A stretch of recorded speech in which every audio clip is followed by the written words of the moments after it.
Going fast underwater is all about creating a powerful wave of undulation. However, that wave of undulation has to start somewhere. And if swimmers don't have an effective point of stability, they're never going to be able to start that wave, let alone let that wave grow in both speed and magnitude. And that speed and magnitude is what creates a ton of propulsion when the feet interact with the water. Hi everyone, Andrew here, helping you help your swimmers get faster. We're going to talk about developing a key skill in underwater kicking, which is creating stability in the upper part of the body. And that stability is where the wave of undulation comes from. And if swimmers can't generate that wave effectively, they're not going to be able to create a lot of speed underwater. And if they can't generate speed underwater, it's becoming more and more difficult to compete successfully because of the importance of underwater kicking. Why does creating stability matter in underwater kicking? Well, swimmers are suspended in a fluid, and there's nothing solid for them to push on. And it's a lot easier to create force, it's a lot easier to create movement when there's something solid to push on, when there's some sort of stability. So because that's not present, as much as possible, swimmers need to find a way to create it in order to create propulsion. And so the wave of undulation that travels down the body from head to the feet is what really drives propulsion in underwater kicking. So the wave has to start somewhere and somehow, and like we just talked about, because swimmers are suspended in a fluid, and because swimmers are suspended in a fluid, there needs to be some sort or some degree of stability in order to generate that wave that leads to propulsion. We need to help swimmers learn how to generate the beginning of that wave. And in order to generate the beginning of that wave, they need to create some sort of stability in the upper body. From that point of stability, they can generate the wave, and that's how they can create propulsion while kicking underwater. So what is a point of stability in underwater kicking, and what do swimmers have to do in order to create it?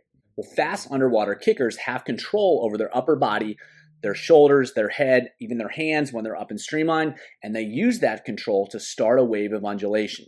It starts up top, and then it moves down towards the feet. As the wave travels, it gets bigger and bigger, and that whip-like kick at the end is the final outcome, and that's what creates a ton of propulsion. And so the initial wave can be of different sizes. Some swimmers like Michael Phelps keep their upper body really stable, although there still is that wave. It's a really small wave, whereas swimmers like Caleb Dressel have a much bigger range of motion. However, you can still see that their hands and their upper body is moving in a way that generates the wave as opposed to just moving haphazardly. With most swimmers, especially those that are not particularly skilled underwater, I found it a lot more effective to start with a really small wave. And then as they become more skilled, you can let them open it up and explore different ways of executing their underwater kicking. It's easier to work at one extreme of stability, create that stability, and then learn how to create undulation from that stability, because that's the platform from which all other skills can be built. If swimmers can't control the top of their body, they're not going to be able to use that control to start a wave of undulation. And if they can't start a wave of undulation, they're just going to be flopping their legs around. And while that may create some speed, it's not going to be nearly as much speed as if they learn to harness the ability to wave through the body and create propulsion in that manner. So with this first swimmer, we're going to see a pretty stable upper body. Their arms aren't moving around a lot. There's not a big range of motion, but you can still see there's the wave, and the hands are moving up and down in a little bit of a wave, and then it's getting bigger as the wave travels down the body. So there's a lot of stability here. There's not a lot of range of motion. However, there is still that wave aspect that's starting in the hands, starting in the upper body, and it's getting a lot bigger as it moves down the body. So if you watch the hands, watch how much they're moving, which is not very much, and then watch the range of motion that you get through the lower body and the legs, and especially the feet, and you can see how that wave gets bigger as it goes. However, it needs to be tight, it needs to be fast at the upper body, and there needs to be control over that movement, and then that's what allows the wave to travel down the body, to get bigger, and to get faster. In contrast here, we'll have a swimmer who's got more motion through the upper body. You can see that the arms are moving through a bigger range of motion. However, you can see that it's not a haphazard movement. There's a wave-like action to those arms, and that's what it's allowing the generation of the wave, the generation of the undulation, which is creating propulsion. And so even in this case, even though there's more range of motion, there's still stability in the upper body. There's still a wave-like action on the upper body, and that's traveling down to the feet and ultimately allows for a big whipping action that creates a lot of propulsion. And so while this swimmer is moving the arms around a little bit more, There are still other swimmers that move even more, and they can be really successful and really effective with that. So the principle, regardless of the range of motion of the arms, is that there's some sort of stability, and then that wave is generated from that stability, and it gets bigger as they go. Swimmers can use a bigger undulation at the top, or they can use a tighter one. For those that are struggling with the skill, it's often more effective to start tighter and then get bigger as they go, because it's a much simpler skill to manage and master. Once they do, they can expand the range of motion if they'd like. However, there are a lot of really successful swimmers that have a tight undulation up top, and there are ones that have more range of motion, so it's more of an individual thing as opposed to one way of execution that's better than the other. So what's the challenge in developing this skill? Well, the first big challenge is that underwater kicking tends to be kick-focused. The name is a little misleading, and that can mislead swimmers into thinking that underwater kicking is something that it's not. It's not so much a kicking action, although that's the ultimate end goal. The real motion starts at the opposite end of the body, and that can be difficult for swimmers to conceptualize, especially if they've just been focused on kicking throughout their entire swimming career. Undulation, in general, is also a relatively foreign movement to swimmers. It's not something that they really do in all the other strokes, and while undulation is present in breaststroke and butterfly, it's a much slower movement, it's a much different movement, and a lot of it happens based upon the dynamics of the arm pull and the breath, as opposed to generating a wave of undulation that really travels down through the body. It also happens really fast, and so swimmers don't have a lot of time to think about these things. They just kind of have to be able to do them. And for all these reasons, it makes instruction particularly difficult, so you can't just tell swimmers what to do. It's a lot more effective, and oftentimes it's necessary in order to put them in positions where they can actually feel these skills, and that's what allows them to actually learn them. And speaking of helping swimmers learn these skills, let's dive into the solutions so you can understand how to actually help your swimmers go faster underwater. So to help swimmers learn this skill, we have to help them feel a point of stability. We also have to help them feel how to create undulation from that point of stability, and we have to help them learn how to do it fast. And so again, instruction isn't going to be particularly useful, so we want to put them in positions where it's a lot easier for them to feel these skills, and if they can feel it, they can learn it, they can start to do it. We're also going to need to progressively challenge these skills to do them in faster and faster conditions and in more and more difficult conditions, because swimmers ultimately have to execute these skills under pressure in races. It's not just a matter of doing it nice and slow in a low-risk environment. They have to learn how to do so consistently and reliably when they're stressed. Let's see how it's done. For me, the starting point is always going to be wall kicking, because swimmers have to create undulation around a fixed point in space. The arms are literally locked in place, they can't move them, and they have to figure out how to use that stability, start to build a wave, and then use that stability to create an effective kick. They're going to start with no motion in the upper body, and they're going to end up with big motion in the lower body to create that kick, and by having a fixed point, it can help them start to feel, start to learn how to execute this skill. Another benefit is that because they're kicking against an immovable object, there's going to be some added resistance on the feet, so they're going to feel the pressure that they create with their feet. It's also particularly effective because it can be performed at high volumes and with high effort, so you get a lot of relevant practice. And also, you can literally talk to them while they're doing it, which can be useful in some cases as well. It's a very simple way to help swimmers feel stability. It can be performed anywhere, and it's accessible to all coaches with a pool. And so from a simple starting point for swimmers that have no idea how to make it happen, this can be really useful because it forces them to create stability and then generate a wave that travels down to the feet. Again, super simple. They're just going to hold the wall, be stable, and they're going to generate a wave of undulation and then kick at the end. You can have them go head up, you can have them go head down, and just do it in different ways in order to create some variation. You can go faster, you can go slower, you can do it in all sorts of different ways. The key idea is that they're creating stability by holding the wall, and then they're using that stability to let the wave travel down and then interacting with the water in a whip-like manner with the feet. Next up is vertical kicking, and so it's a more dynamic version of wall kicking, and it has the same basic benefits. It's really easy to focus on stability, and it's easy to load and train. So we can help swimmers figure out the key skills, and then we can really push them and challenge them to maintain those skills in more difficult situations. So the focus is on stability and stillness up top, and then they have to figure out how to generate undulation to stay afloat. So if they're able to stay perfectly still up top, but they can't generate a wave of undulation, they're going to sink. So we can put pressure on both of the key skills by having them focus on keeping their upper body still, and then because they have to stay afloat, they're going to have to create an effective kick, create propulsion with the legs by generating a wave of undulation. So whenever I'm using vertical kicking for this particular skill, the major focus is that whatever is above the surface isn't moving. And so if they're doing vertical kick with their arms across the head, their upper body should be pretty stable. The head shouldn't be moving around that much. It should be really still as much as they can. You can also have them go in streamline and hold a really light object, for instance, a pool buoy. And the goal there is to kick effectively, but do not let the pool buoy move. If they can keep the pool buoy still and still stay afloat, that means they're creating stability in their upper body, and then they're creating a wave that's traveling down and creating sufficient propulsion to keep them afloat. You can make that even more difficult by having them hold a weighted object, whether that's a small weight plate, a small dumbbell, a diving brick, a medicine ball, anything you have access to, and it's the same idea. They have to keep that weighted object completely still, and they have to create enough propulsion to stay afloat. With those three options, the challenge obviously becomes more and more significant, so you can start with where they're effective and scale it based upon how they improve and how they get better at kicking underwater. So here's the first version, and as you can see, the upper body is staying relatively stable, the head's not moving very much, and they're able to stay up on the surface of the water. So there's a lot of stability up top, and then that wave is traveling down, and they're creating propulsion with that wave. And then in the next version, they're keeping that buoy as still and as stable as they can, and they're kicking hard, they're kicking effectively in order to stay up. It may not stay as completely still, but the goal is to keep it as still as possible. The better they can do with that, the more stability they have in their upper body, and the more of a wave they're able to create as they move down the body.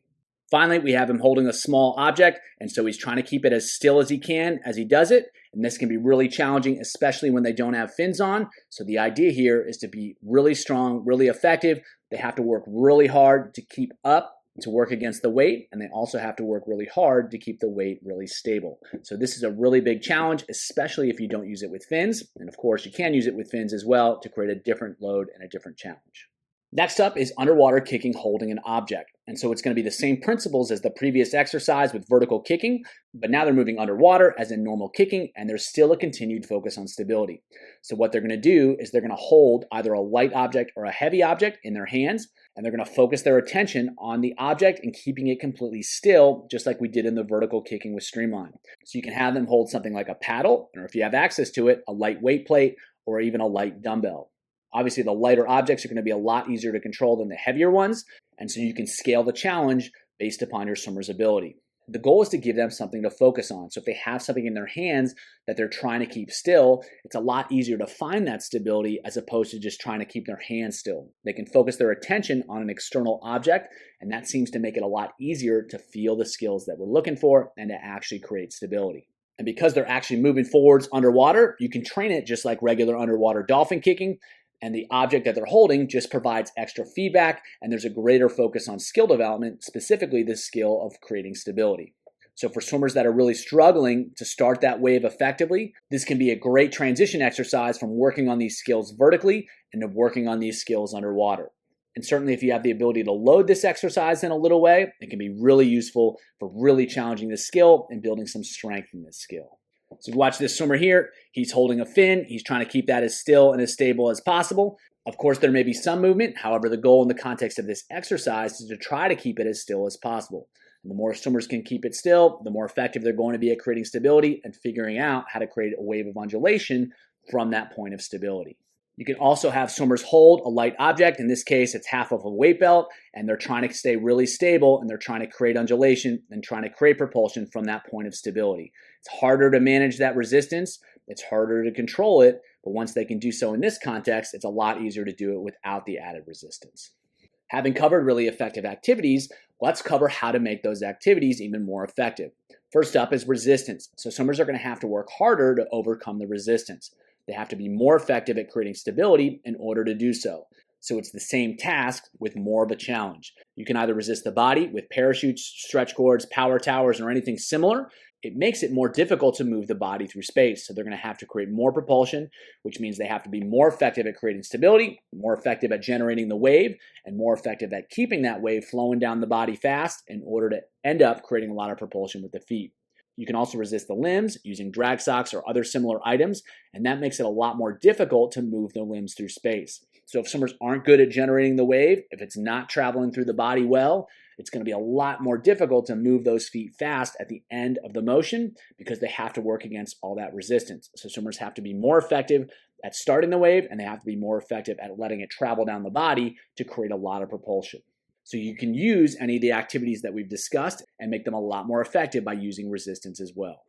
So for all of these drills, you can also ask for performance using kick rates and speed, just like you might do with regular underwater kicking, do it with the drills. And so you can use the sensory activities, the drills, and then perform. So you can have them go 4 times 10 seconds wall kick, and then go 450s, 12.5 fast every wall, descend 1 to 4. Or you can challenge them to perform their skills at high levels during the actual drills, and then also do the same with regular underwater kicking. So they can go 4 times 10 seconds vertical kick and streamline with a buoy, focusing on stability, and they're trying to hold 0.40 seconds per cycle with each kick. So they have to kick every 0.4 seconds, which is a pretty fast rate.